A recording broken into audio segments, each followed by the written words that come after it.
I vote for the motion. Mr. Trudeau, for. Mr. Turnbull. As you just saw there, our Prime Minister, Justin Trudeau, has what can we call it other than a flair for the dramatic.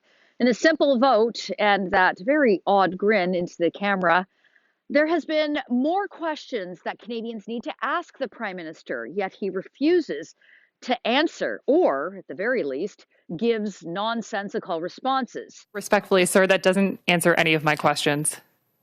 So we came up with a list of Canadians want to know what Justin Trudeau thinks about the following issues.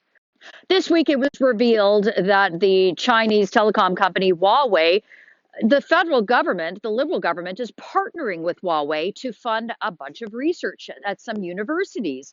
So the question, Prime Minister Trudeau, is why would we be doing that, especially at a time when our allies like the United States and Britain have said taking any further funds from Huawei potentially compromises our national security and, frankly, our intellectual property. So why is the Liberal government partnering with this company to fund our research in our Canadian universities? Mr. Trudeau, when you were given an opportunity to speak harshly against the Chinese Communist government, you once again refused. As the United States has said, what is going on with the Uyghurs in China is a genocide. You were asked if you would call it a genocide. Using this extremely loaded term is not applying it to things that don't meet the very clear internationally recognized criteria around genocide. But yet you refused. You wanted to say and ensure that all of our T's were crossed and I's were dotted. Yet in the face of mounting evidence day after day of the atrocities that the Chinese government is committing upon the Uyghurs, you chose not to refer to it as a genocide. Yet you had no problem whatsoever calling your own country genocidal in the last couple of years. That the tragic violence that Indigenous women and girls have experienced amounts to genocide. So why is it that your opaque relationship with the Chinese Communist Party is once again precluding you from holding the Chinese government accountable? Oh, and here's a follow-up to that, Prime Minister Trudeau. Do you believe that Canadian Olympic athletes should be participating in the 2022 Chinese Olympics in the coming year? I think it's a reasonable question Canadians want to know the answer to. And in keeping with the issues with respect to China, Prime Minister Trudeau, where are our two Michaels? What is going on with our two Michaels? We will continue to pursue every avenue to bring the two Michaels home.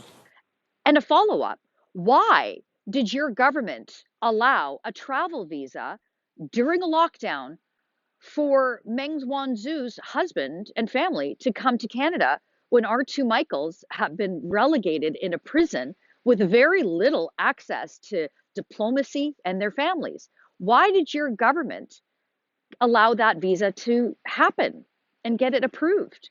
And furthermore, what is your government doing to get and secure the release of the two Michaels?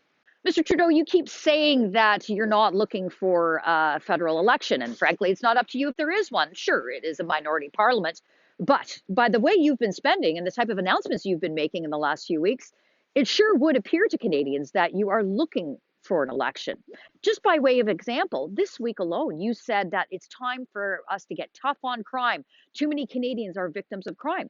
Well, we wouldn't argue with you on that one. But yet, in the same breath, your government announced the elimination of mandatory minimum sentences for very serious gun crimes, such as gun trafficking. So how are Canadians supposed to trust anything that you say when it comes to wanting to get tough on crime? We need a justice system that keeps Canadians safe. Oh, and by the way, follow up on that, Mr. Prime Minister, the elimination of the mandatory minimum sentences includes for those that are repeat offenders. How does that keep us safe?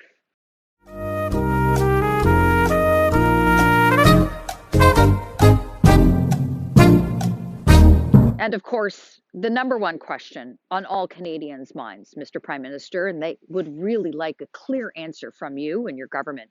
Where are our vaccines? What do the contracts say? When will we be getting our injections? These are all fair and legitimate questions that Canadians deserve to know. Frankly, it's a matter of life and death. We know, of course, Justin Trudeau will never answer those questions, even when he is in question period. But there's a reason why it's called question period and not answer period. We don't get much of any answers whatsoever from this government, even after multiple claims of how transparent they are. Log on to Facebook and Twitter. Let us know what you think, and don't forget to subscribe to our YouTube channel.